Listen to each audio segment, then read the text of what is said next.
Huawei जैसी company जिसके ऊपर बैन लग गया था 2019 में, लेकिन आज भी ये कंपनी किस तरीके से ऑपरेशनल है, आज भी इनोवेटिव प्रोडक्ट निकाल रही है, ये एक सबसे बड़ा सवाल है। क्योंकि 2019 एक ऐसा समय था जब Huawei देखा तो एप्पल जैसी कंपनी को पीछे छोड़ दिया था ग्लोबल सेल्स वॉल्यूम में, और वो बस कुछ ही महीनों के अंदर थे कि बस सैमसंग को भी हरा के नंबर 1 कंपनी बन सकते थे। लेकिन उसके बाद एक कैसी घटना होती जिसने Huawei को पूरी तरीके से हिला के रख दिया, वो था यूएस गवर्नमेंट का Huawei के ऊपर बैन। हालांकि यूएस के अंदर Huawei कभी ऑफिशियली ऑपरेट नहीं करती थी, लेकिन इस बैन की खास बात यहाँ पर यह थी कि ये बैन इस तरीके से डिजाइन किया गया था कि कोई भी यूएस बेस्ड कंपनी या जो यूएस के पार्टनर्स हैं वो Huawei के साथ काम ना कर सके। यानी कि एक ऐसा बैन लगाने की कोशिश की गई थी Huawei के ऊपर कि कंपनी को पूरा अंदर से तोड़ दिया जाए, अंदर से बर्बाद कर दिया जाए। लेकिन आज के समय Huawei लिटरली बहुत अच्छा कर रही है। चाइनीज मार्केट के अंदर ये लोग बहुत ही अच्छी डोमिनेंट पोजीशन बना रखी है, अपने प्रोडक्ट्स निकाल रहे हैं और बहुत कुछ इन्होंने अचीव कर लिया जो बहुत ही ज्यादा सरप्राइजिंग लगता है।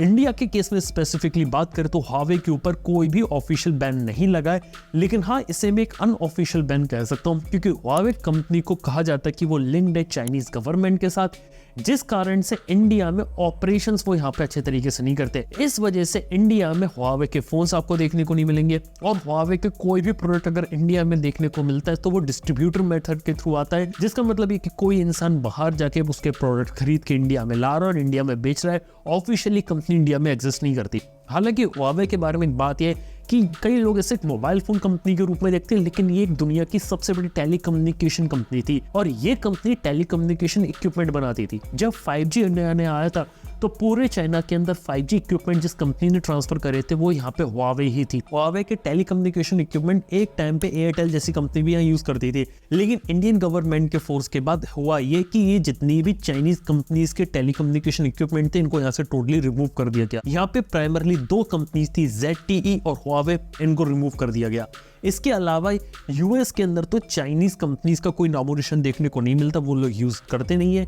और इंडिया की स्पेसिफिकली बात करें तो टेलीकॉम इंडस्ट्री अब हमारी चाइनीज फ्री हो चुकी है। इसके साथ ही इंडिजिनस टेक्नोलॉजीज के ऊपर यहाँ पे ज्यादा काम किया जाता है, यानी कि हम नोकिया और एरिक्सन जैसी कंपनी से इक्विपमेंट लेते हैं, लेकिन यहाँ पे TCS जैसी कंपनीज भी है जो यहाँ पे टेलीकम्युनिकेशन इक्विपमेंट में भी काम कर रही है, जो बहुत ही अच्छा देख के लगता है। लेकिन इंडिया के बाहर अगर हम बात करें तो Huawei की कहानी बहुत इंटरेस्टिंग थी।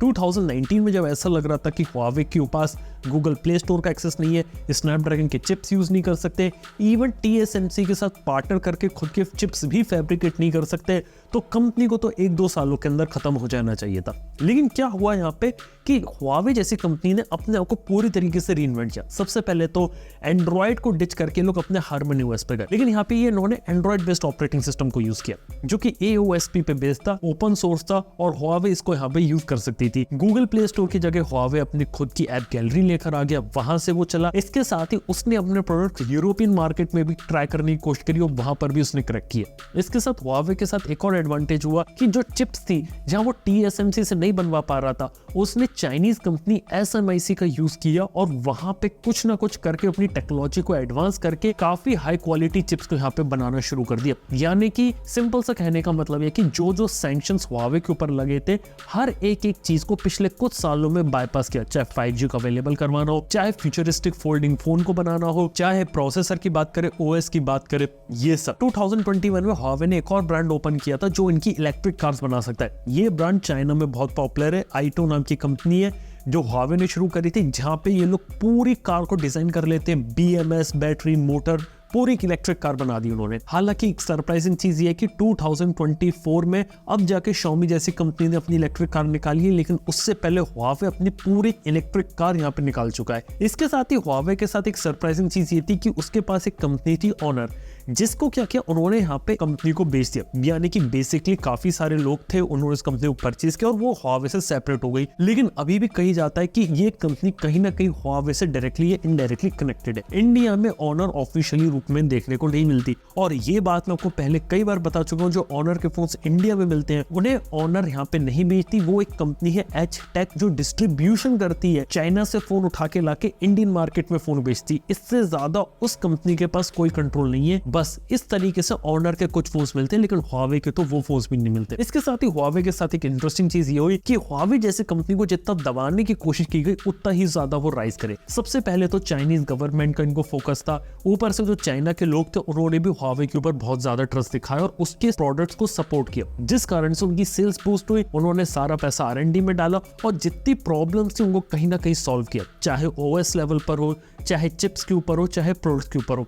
आज उसका रिजल्ट यहाँ पर ये कि Huawei one of the most advance phones यहाँ पे बनाती है। जब हुआवे अपना फोन चाइना के अंदर निकालती है तो उसके लिए लोग लाइन लगाने के लिए खड़े होते हैं, जैसे ऑलरेडी iPhone 16 के लिए होते हैं। इवन iPhone 16 के लॉन्च से पहले उन्होंने अपना फोल्डेबल फोन यहाँ पर दिखाया जानबूझ के, ताकि वो लोग ये दिखा सकें कि एप्पल जैसी कंपनी से वो ज्यादा इनोवेटिव। क्या हुआवे पूरी तरीके से इनोवेटिव है? बिल्कुल है। क्या हुआवे सही काम कर रही है टेक्नोलॉजी वाइज काफी सही काम करे? क्या हुआवे को हम लोग ट्रस्ट कर सकते हैं? यार इसका कोई यस और नो आंसर नहीं है। देखा जाए तो आज भी हुआवे जो है चाइनीज गवर्नमेंट से जुड़ी हुई है, तो इस हिसाब से ट्रस्ट फैक्टर जो है हुआवे के ऊपर वो इंडिया के स्पेसिफिक में तो हमारा थोड़ा कम है। लेकिन इसके बावजूद भी यूरोपियन और धीरे धीरे जिस मार्केट में इन लोग जा रहे हैं वहां पे इन्होंने अपना धीरे धीरे कुछ ना कुछ कंट्रोल यहाँ पे रखा हुआ है और वहां पे ये लोग कुछ प्रोडक्ट्स यहाँ पे निकाल रहे हैं। इसके साथ ही हुआवे देखा तो ऐसा लग रहा था कि पूरी कंपनी खत्म हो जाएगी, लेकिन उन्होंने जो कमबैक किया है वो मुझे बहुत अच्छा लगता है। और कई बार मेरे को लगता है कि इंडियन स्मार्टफोन कंपनी या किसी भी टेक कंपनी को अगर एक कमबैक करना है तो अगर इस तरीके से कमबैक करे तो बेटर है। एक टाइम पे जब सब कुछ खत्म होने वाला था तब वहां से कमबैक करना वो एक बड़ी बात थी, और बिना किसी सपोर्ट के, एक्सटर्नल सपोर्ट जो ग्लोबल लेवल पे मिलता है, चाहे मैं US की कोई भी कंपनी का सपोर्ट के बारे में बात करें, बिना उसके इस लेवल पर अपना, वो बहुत ही इंस्पायरिंग चीज है हुआवे के साथ। हालांकि अभी भी देखा जाए तो हुआवे वाले जो प्रोडक्ट्स है वो कभी भी इंडिया में दूर दूर तक अभी तो नहीं मिलने वाले। इसके प्रोडक्ट्स आपको ज्यादातर बाहर या दूसरी कंट्रीज में ही देखने को मिलेंगे। इसके बाद इंडिया में इनकी एंट्री आ पाना बहुत मुश्किल है। हालांकि ऑनर एक ऐसी कंपनी है जो अभी भी ये क्लेम करती है कि वो हुआवे का पार्ट नहीं है, लेकिन आज भी अगर आप ऑनर के फोन देखोगे तो कहीं ना कहीं जो हुआवे की जो रिफ्लेक्शन होता है वो देखने को मिलेगा। और इवन देखा जाए तो ऑनर आज के समय में ग्लोबल मार्केट में अच्छा कर रही है, जैसे मिडिल ईस्ट हो गया वहां पे, ये यूरोपियन मार्केट हो गया, वहां पे धीरे धीरे अपनी राइज कर रही है।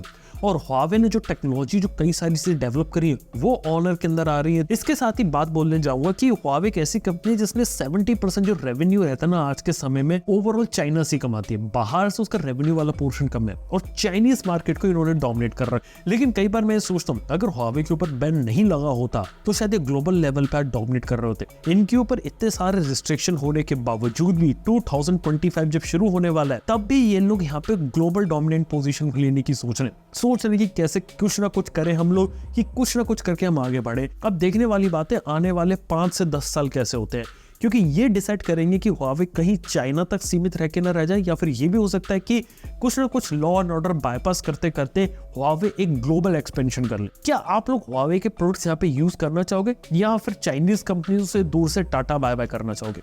आपका जो ओपिनियन है ना नीचे जरूर कमेंट में बताना। थैंक यू ये वीडियो देखने के लिए। मैं आपसे मिलता हूँ अपने अगली वीडियो के अंदर। Good bye.